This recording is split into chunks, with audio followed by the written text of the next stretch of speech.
This video I am going to share the dark reality behind the offline classes.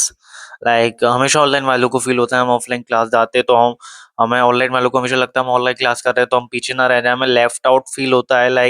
हमारे connection वगैरह इतने नहीं बन पाती हैं टीचर्स के साथ या स्टूडेंट्स वगैरह के साथ। बट ये डार्क रियलिटी अपने दिमाग में बिठा लेना कि ऑफलाइन क्लासेस अगर ली इजिकल टू एक अटेम्प्ट लग गया और तुमने गलत ऑफलाइन क्लास ज्वाइन कर ली। तो इन दिस वीडियो में मतलब एक एक्सपीरियंस शेयर करने वाला हूँ जो कि मेरे दो तीन फ्रेंड्स के साथ हुआ है बल्कि। And just because of that उनका एक अटेम्प्ट भी लग गया, उनके मार्क्स भी नहीं आ पाए। तो वो क्या क्या था, तो in this video I am going to share this. जो भी ऑफलाइन क्लासेस वगैरह होती हैं तो उसकी एक रियलिटी तुम्हारे सामने लाना चाह रहा हूँ, क्योंकि बहुत से लोग ये मानते हैं कि हमने ऑफलाइन क्लास बहुत से लोग इसलिए ज्वाइन करते हैं क्योंकि उन्हें लगता है अगर वो ऑनलाइन क्लास करेंगे तो एक डिसिप्लिन मेंटेन नहीं कर पाएंगे, कंसिस्टेंस नहीं रह पाएंगे। अगर वो ऑफलाइन जाएंगे तो वो सोशलाइज हो पाएंगे, उनके फ्रेंड्स वगैरह बन पाएंगे। कॉलेज लाइफ तो थी नहीं कभी, तो एक स्टूडेंट लाइफ ही हो जाए। बट आप तुम जहाँ कहीं भी ऑफलाइन पढ़ने की सोच रहे हो तो भाई चूज वाइसली। मेरे खुद के फ्रेंड सर्कल में ऐसे दो तीन लोग हैं जिन्होंने कहीं से भी ऑफलाइन क्लास ले ली एंड बाद में उनके 20-25 हजार भी वेस्ट हो गए एंड उनका टाइम भी लग गया। यानी कि एंड उनका एक अटेम्प्ट लगने की वजह वो यही मानते कि हमने ऑफलाइन गलत जगह पढ़ा।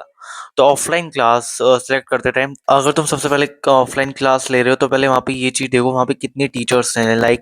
अगर एक ही टीचर सारे सब्जेक्ट पढ़ा रहा है तो मेरे हिसाब से वहाँ से ऑफलाइन क्लास करनी ही नहीं चाहिए, क्योंकि सी हर कोई सर्वगुण संपन्न नहीं होता, हर कोई हर चीज में स्पेशलाइज नहीं हो सकता। और इन कोर्सेज में तुम्हें बहुत ही अच्छे टीचर की जरूरत पड़ती है जो कि तुम्हें कॉन्सेप्ट वगैरह सब अच्छी तरीके से समझा सके, जो मतलब चीज़ों से रिलेट कर पा सके।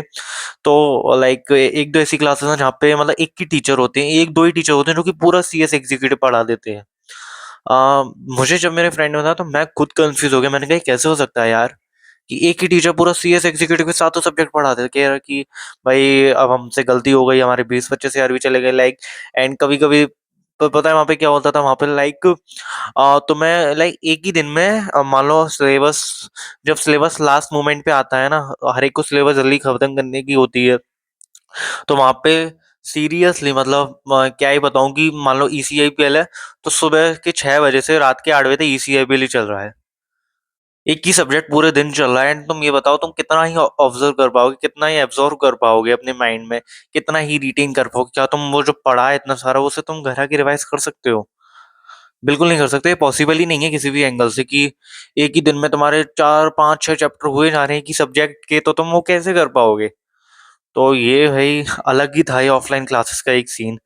पता नहीं भाई, मुझे जो बताया गया मैंने उसी बेसिस पे बता रहा हूँ। ये बहुत सी जगह चल रहा है स्कैम, तो प्लीज ऑफलाइन क्लास मतलब थोड़ा सोच समझ के लेना, क्योंकि as compare to sorry online, offline class मतलब थोड़ी महंगी होती हैं। तो ये चीज सोच समझ के लेना है। सेकंड थिंग इज दैट तुम किसी से भी रिव्यू वगैरह ले सकते हो, किसी रिव्यू कोई भी दे देगा, ऑनेस्टली रिव्यू देगा। अपने किसी भी सीनियर वगैरह से पूछो हम ऑफलाइन क्लास ज्वाइन कर रहे हैं तो यहाँ से ज्वाइन कर रहे हैं तो इज इट गुड और नॉट। तो भाई रिव्यू लेना। पहले मैं भी ऑफलाइन क्लास ही ज्वाइन करने वाला था, देन मैंने एक दो जगह रिव्यू लिया, फिर कहा अटेम्प्ट लगवाना है तो ही जा, अदरवाइज ऑनलाइन ही कर ले भाई। कि मतलब जो भी ऑफलाइन वगैरह जो मैंने अपने पास इलाकों में देखी थी तो सबने ही मना कर दिया था तुम रिव्यू जरूर लो, अगर तुम्हारे माइंड में कोई भी ऑफलाइन क्लास है सबसे पहले उसका रिव्यू कलेक्ट करो। And third thing is that offline वहीं से पढ़ो, यहाँ पे मतलब ऑनलाइन भी लोग पढ़ाते हैं। बहुत से लोग ऑफलाइन पे ज्यादा फोकस है, ऑनलाइन पे थोड़ा कम फोकस है। बट तुम ऐसी जगह पे जाओ यहाँ पे ऑनलाइन भी पूरा फोकस हो और ऑफलाइन भी। मान लो कभी तुम्हारे कोई लेक्चर मिस वगैरह हो गए तो तुम्हें बैकअप प्लान मिलने में थोड़ी आसानी रहे। And last thing is that location, थोड़ा मतलब क्लासरूम का लोकेशन कहाँ पे है, मतलब कितनी जगह है उसके अंदर, कितने बच्चे बैठ सकते हैं। यानी कि मतलब कई की जगह तो मान लो 100 बच्चों की सीट्स होती है, वहाँ पे 300-400 बैठे होते हैं, गिच पे सफोकेशन वगैरह एंड होती। तो भाई ये सारे क्राइटेरिया ध्यान रखते टाइम ही ऑफलाइन क्लास लेना, क्योंकि offline class as compare to online, online में तुम्हारे बहुत ग्रुप आ जाएंगे, ऑफलाइन में तुम्हारा एक ग्रुप आ पाता है उतने ही ग्रुपों में। तो यही चीज मैं समझाने की कोशिश कर रहा हूँ कि ये बहुत हो रहा है ऑफलाइन क्लासेस का स्कैम। एक दो मेरे पास भी मैसेज आया था कि उसने शायद कहीं, क्या नाम बताया था उसने, शायद वाराणसी या कुछ और सिटी बताया था, मेरे को सिटी नेम याद नहीं आ रहा। कि मैंने वहां से अपनी ऑफलाइन क्लास करी, 20-25 हज़ार रुपये मेरे वेस्ट हो गए। अब मैं दोबारा क्लास नहीं ले सकता हूँ कि एक एक ही टीचर सारे सातों सब्जेक्ट पढ़ा रहे हैं। एंड एक एक दिन में 5-5 6-6 चैप्टर हो जा रहे हैं हमारे, एक एक सब्जेक्ट के। हमें टाइम ही नहीं मिल रहा घर आके रिवाइज करने का। उसी चक्कर में उसका टाइम लग गया कि मैंने कुछ रिवाइज ही नहीं कर पाया हमारा कोर्स। स्टार्टिंग में पता है क्या होता है, स्टार्टिंग में वो होता है, स्टार्टिंग में वो लोग कैसे कराते हैं, बहुत धीरे धीरे जाएंगे, बहुत स्लोली।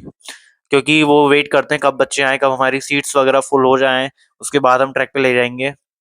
तो जो बच्चे पहले से बैठे होते हैं उनका बहुत स्टार्टिंग से ही उनके 15-20 दिन यूं ही वेस्ट हो जाते हैं कि कुछ नहीं होता है, एक दो टॉपिक ही हो पाता है, बस यूं ही बातों में निकाल देते हैं, क्योंकि इन्हें टाइम पूरा करना होता है, क्योंकि वो वेट कर रहे होते हैं कब हमारी सारी सीट्स फुल हो जाएं।